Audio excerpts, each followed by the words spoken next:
For months, the CIA tracked Iran's most protected man. Then came the break. Intelligence indicated that Iran's supreme leader, Ali Khamenei, would attend a high-level meeting at a leadership compound in Tehran on Saturday morning. What was planned as a night strike was suddenly recalibrated. According to a report by the New York Times, the CIA had been tracking Khamenei for months, steadily building what officials described as high-fidelity intelligence on his movements and patterns. The breakthrough came when U.S. intelligence learned that a meeting of top Iranian officials was scheduled for Saturday morning at a central Tehran compound, and that Khamenei himself would be present. The intelligence was passed directly to Israel. What had been designed as a night operation was reconsidered. The new information provided a narrow but decisive window.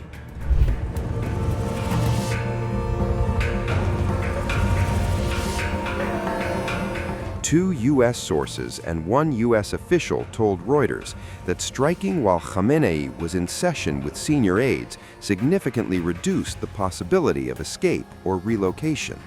It was a critical operational calculation.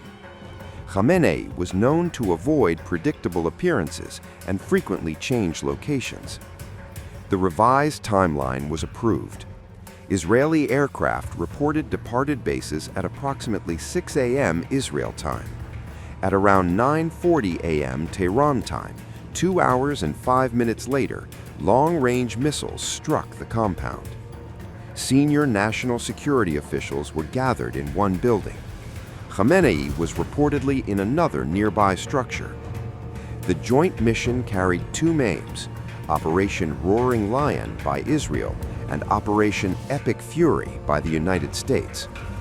According to a report by the New York Times, the strike involved U.S. warships launching Tomahawk cruise missiles, U.S. Army HIMARS systems, Israeli fighter jets, and one-way attack drones deployed by Task Force Scorpion Strike, marking their first use in combat. U.S. President Donald Trump later posted that American intelligence had successfully tracked Khamenei's movements and that he was unable to avoid our intelligence and highly sophisticated tracking systems. The compound targeted was described by the New York Times as housing the offices of the Iranian presidency, the Supreme Leader, and the National Security Council, effectively the nerve center of the Islamic Republic. Israeli assessments indicated that those present included Mohammad Pakpour, Commander-in-Chief of the Islamic Revolutionary Corps, Defense Minister Aziz Nasirzadeh, Admiral Ali Shamkhani, IRGC Aerospace Force Commander Sayed Majid Mousavi, and Deputy Intelligence Minister Mohammad Shirazi.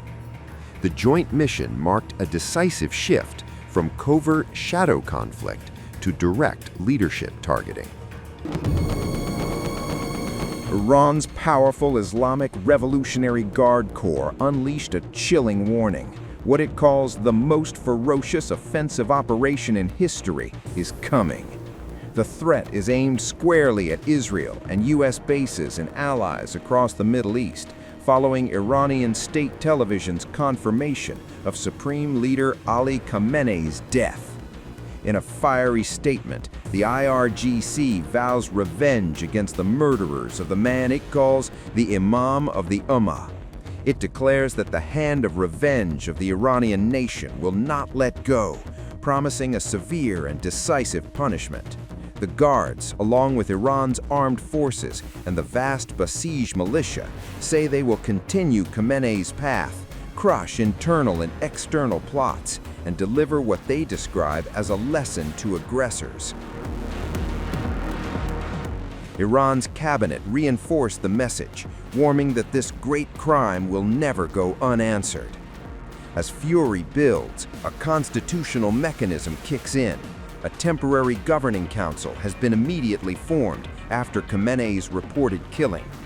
Enshrined in Iranian law, the body includes the sitting president, the judiciary chief, and a cleric selected through the Guardian Council and Expediency Council framework. reformist President Masoud Pezeshkian and hardline judiciary chief Gholam Hossein Mohseni Ejei now sit at the helm during this volatile transition.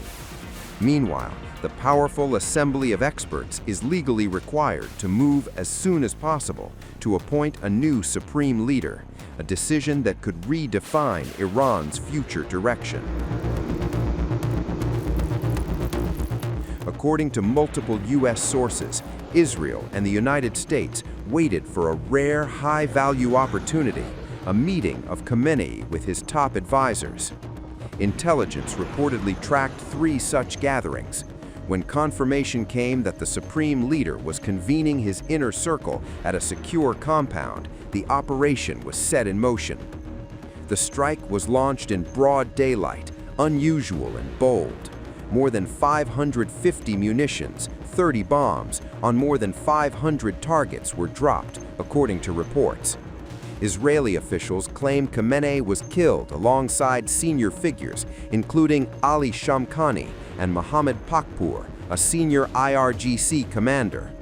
A senior Israeli source says the body of the supreme leader was later found.